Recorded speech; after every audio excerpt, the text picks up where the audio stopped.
Now, in the run-up to last September's independence referendum, the SNP told voters that the economic numbers were stacked in Scotland's favour, that an independent Scotland would be quids in.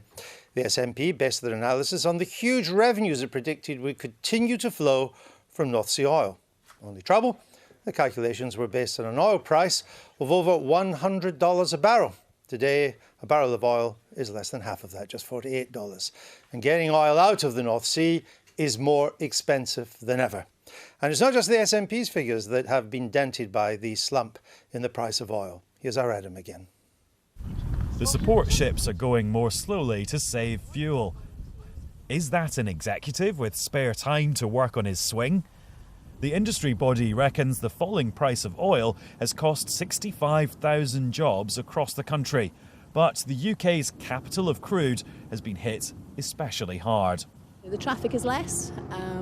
You'll speak to the taxi drivers, their business is down by 40%. The hotel occupancy is down, the airport is down. So it is having an impact across the North East and in Aberdeen.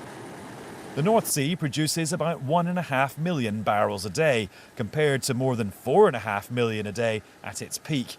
And it's generated billions of pounds for the UK. One of those billions belongs to the retired oil baron Sir Ian Wood. I'm a lucky generation in Aberdeen. And my nightmare is that 2050, 2060, probably 2 generations down the road, and I won't be here, we'll look back and say, well, they took it all for themselves and they had a great opportunity and look what they've done with it. But look at the legacy they've left us. I mean, I think we have a responsibility to leave a legacy that people will want to carry on living in Aberdeen, there'll be employment in Aberdeen, and I can get very emotional about that. And there's a political cost to all of this too, because the SNP's vision for an independent Scotland is based on oil costing more than $100 a barrel. And with the party holding their conference in this city this week, the issue's probably going to come up. And we've been joined now from Aberdeen by the SNP's Deputy Leader, Stewart Hosie. Welcome back to the Daily Politics, Mr Hosie. Thanks, Andrew.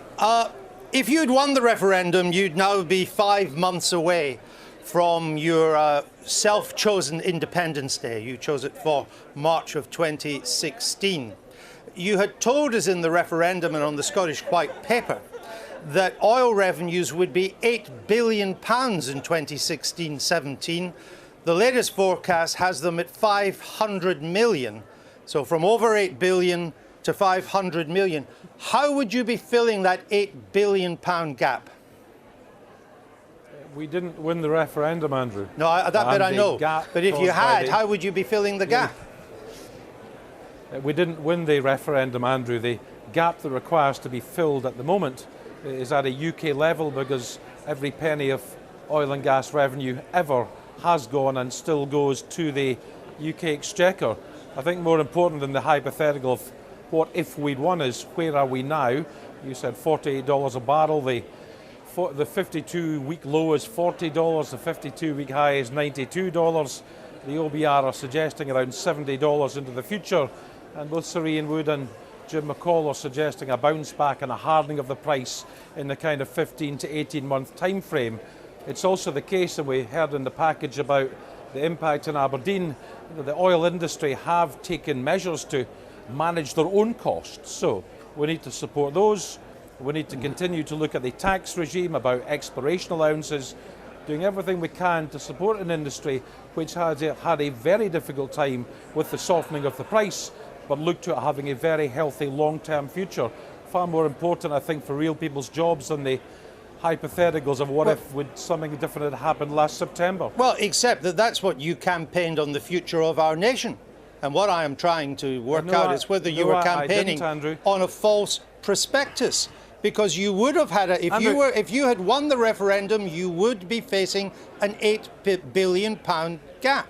And you could only have filled it by either cutting spending by 14% or raising taxes by 16%, or a combination of the two. What would you have done? Andrew, every time I'm on this programme, you seem to want to fight last year's referendum. The no side won. What we need to do is to support the industry now, welcoming the reversal of the daft decision on the supplementary charge increase, looking at additional field allowances, trying to push for more exploration allowances, doing what the Scottish Government are doing in terms of apprenticeships to ensure the labour chain is maintained into the future and we don't suffer from labour shortages when the sector bounces back. I don't know why you want to fight last year's referendum all over again, Andrew. I don't want to find it. I'm trying, industry. I'm trying, Mr. Hosie, to unpick what you told the Scottish people. And you told the Scottish people that there would be 8 billion from oil revenues. Indeed, you said there'd be 9 billion by your second year of independence. And I'm trying to work out what you would have done if you had won, or whether you actually campaigned on a false prospectus. No, Andrew, the oil forecasts we use, as you well know, were actually lower than those used by the UK government. No, they weren't, Mr. Hosie. I'm sorry, Mr. Hosie, that is not true. The OBR forecast at the same time. The OBR I've got it here. The OBR forecast at the time of the Scottish Government white paper saying there'd be 8 billion in revenues was 4 billion.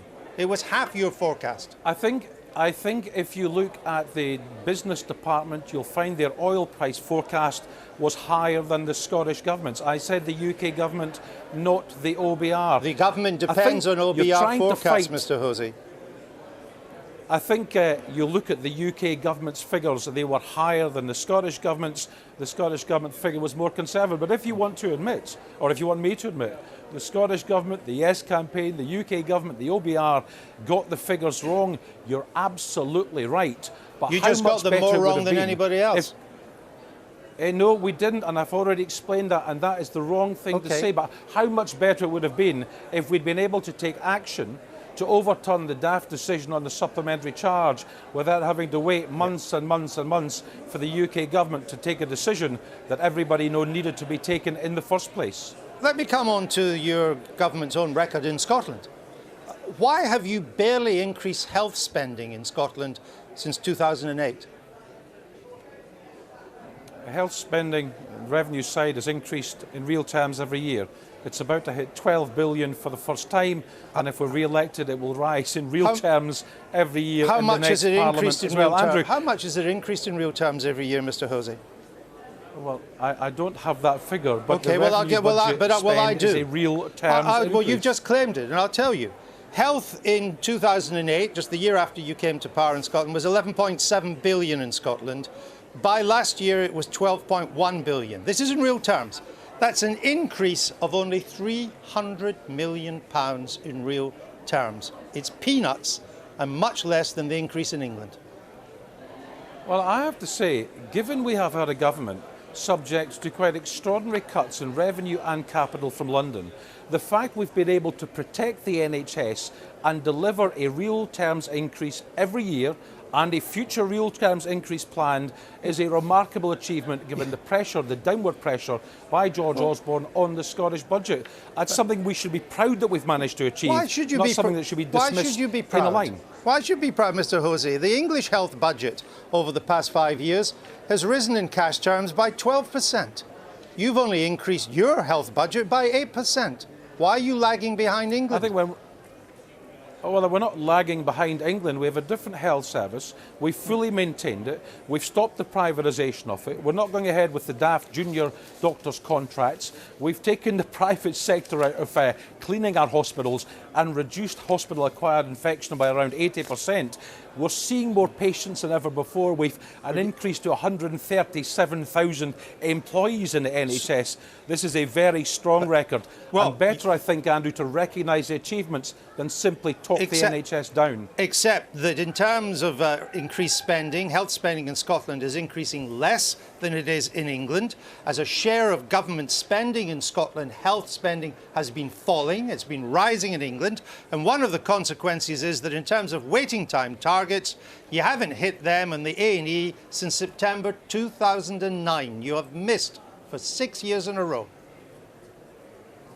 I think you'll find that when the targets were met, the target was actually increased and strengthened. You haven't met it since 2009. That's because we set an increased target, Andrew. But you failed to meet. Target. a better target. What? Yes, but the thing about these targets is you aim to get to them. You put the investment in, you increase the number of GPs and nurses and doctors and consultants, staff across the piece to constantly try to improve, and challenging targets are set to do just that. Let me just take the Queen Elizabeth University Hospital in Glasgow, huge hospital in Scotland's biggest city. Its records show that it's now meeting waiting times for only 77% of patients, whereas the target's 98%. It hasn't got the money, it is failing, and it hasn't got the money because you've not spent the money on health in Scotland. Well, I dispute that, and I think it's completely you dispute wrong, the Queen Andrew, Elizabeth figures? It's completely wrong, Andrew, to choose a single hospital and pretend that that is instructive of the entire NHS. Not if you're in that hospital Across on a the Friday NHS, night, it's not. Well, to pick one hospital and one busy Friday is an even more facile argument than look at the NHS across the piece. I'm not sure why you're doing this, since Andrew. 2009. That's my point. I only picked one hospital to give you an example. Take every hospital, you haven't hit the target.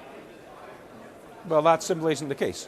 It's simply not the case to say not a single hospital has hit the target. No, I said take the average of all the hospitals, you haven't hit the target. Andrew, we set more difficult targets to drive up quality. All right. It was the right thing to do. Can I just, I don't quite understand this, because in terms of as a share of public spending, health spending in England has risen in the past 5 years from 19% of total spending to 20%. Now that increase, it's a 12% rise in cash. That's reflected in the Barnett formula that gets sent to you. You get a share of that increase. And yet you have chosen not to spend that increase in health. Well, you've cut the share of spending on health. Again, why did you do that? Again, Andrew, you're pretending there's been increases. The Scottish budget has been cut across the entirety of the last Parliament, and we're facing something in the order of 5.2% real terms cuts over this Parliament. But Mr. Hosie, to choose a change in revenue in one department and pretend there's been an increase in the amount of money the Scottish Government has to spend simply isn't correct. What could be more important than health, which is entirely under your control? And in terms of the share of health spending as a percentage of total public spending in Scotland, whereas it's risen in England, it's fallen from 18.3% in Scotland to 17.3%. You have been cutting health as a share of public spending. And I ask again, why would you do that? It is extraordinary. While there has been a real terms increase in health spending and resource spending across the Parliament, which you've conceded, you're now trying to suggest a real terms increase in health spending in Scotland is a cut. It's the wrong argument, Andrew. I don't know why you're doing this. I don't know why you're pretending the NHS is in crisis when it is not. You need to accept, as you have, there's been a real terms increase in NHS revenue spending, and that was the right thing to do. You're proud of a real terms rise of a paltry £300 million over 6 years. Works out at 50 million quid a year in a budget of 11.7 billion. I think when we take the budget, we increase it each year, we end up spending 12 billion for the first time on the NHS in Scotland, when people are incredibly satisfied with the service they get. Really? To have it talked down in such an abstract way is a bizarre approach to be taking. Okay, it wasn't abstract, Mr. Hosie. It was using the figures of your own Scottish Government. These are the official figures. But we better leave it there. Thank you for joining us. Enjoy your time in Aberdeen. I rather envy not being in Aberdeen too. It's a great city. Thank you.